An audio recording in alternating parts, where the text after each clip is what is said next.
I've been called a Paki most of my life. I'm pretty used to that. Things have been getting worse. People calling me a sand nigger, still calling me a Paki, so that hasn't really stopped.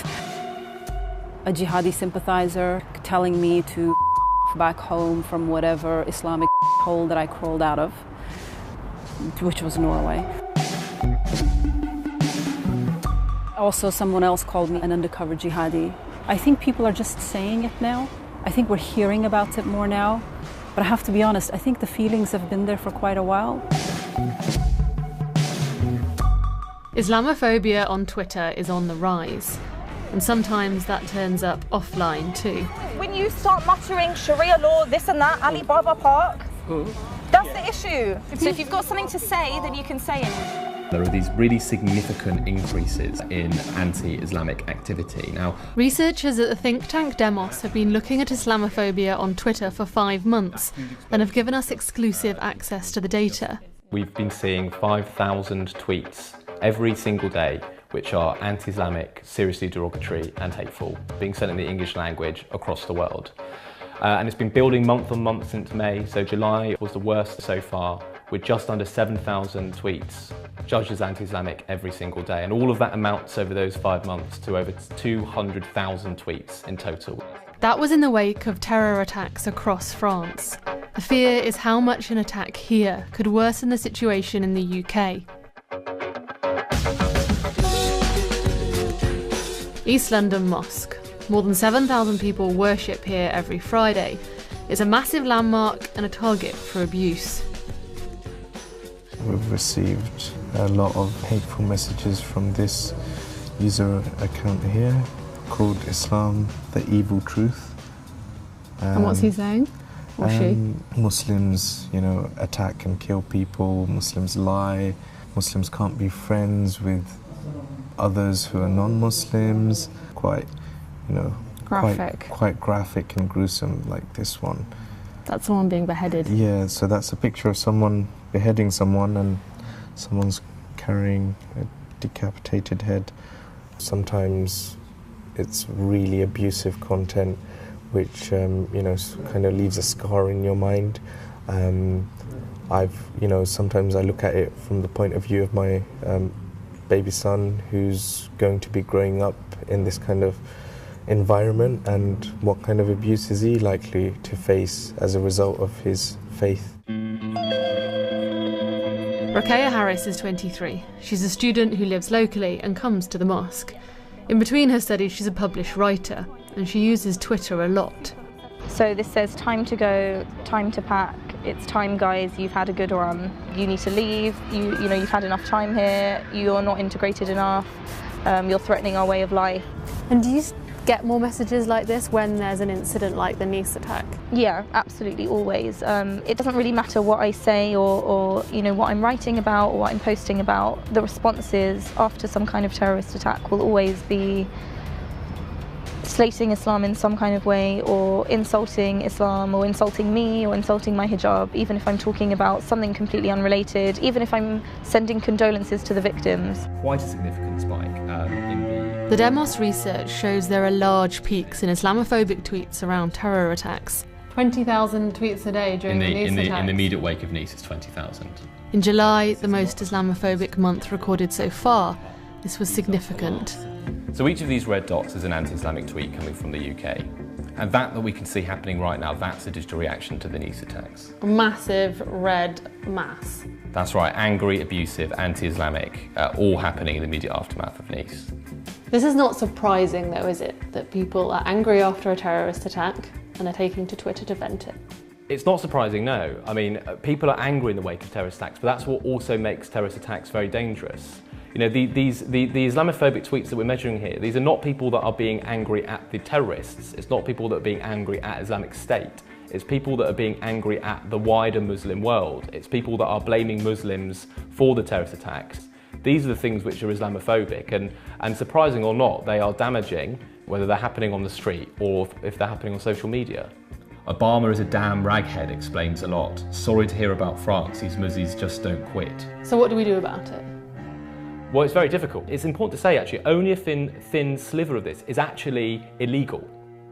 Only when there's an actual threat to life are people actually breaking the law. All the rest of this is actually sub-criminality, and therefore the people that are in the online space actually are far less protected than the offline space when it comes to receiving that kind of abuse.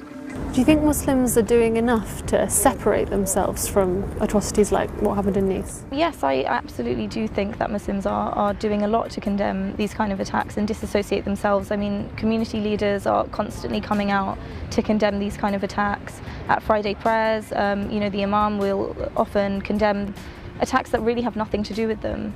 And it's come to the point now where I don't really think that me condemning these kind of attacks are going to change people's opinions. While I'm interviewing Rakaya, a man behind us starts interrupting. I ask him if he can keep his voice down.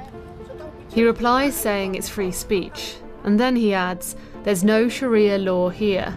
It's freedom of expression, but you've obviously chosen to sit here right now.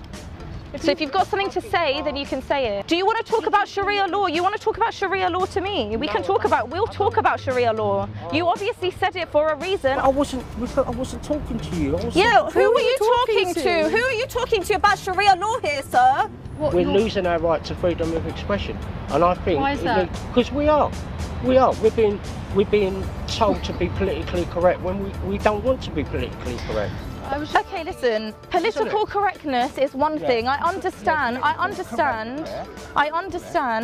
that you feel that you want to have a right to say certain things. I understand that, but we don't want Sharia law. Conjecture, whatever. Yeah, but I'm telling you as a Muslim that is not something. I'm telling you as a Muslim that isn't something that I want.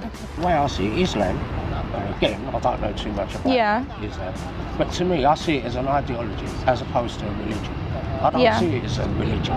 I see it as an ideology. I know, but that is you, sir, and that is a result of the things that you see happening around the world. I understand. When you see the things happening around the world, you think that it is an ideology. I'm not stereotyping you. I don't wish for you to stereotype me.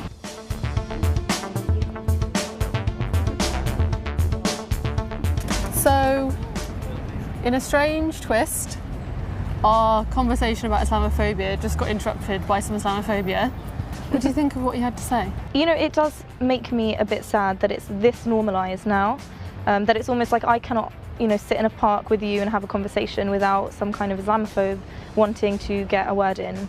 But as the conversation went on, as I engaged with him, which I do think sometimes it is worth doing because you don't know where these people have formed their opinions from.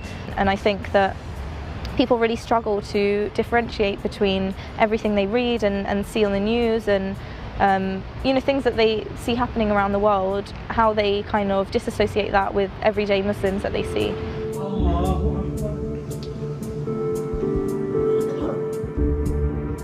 I don't actually want to say, ooh, Islamophobes, just bad, because I think the rest of us have a responsibility as well. Muslim, non-Muslim, we're obviously not having the conversations that need to be had for people to feel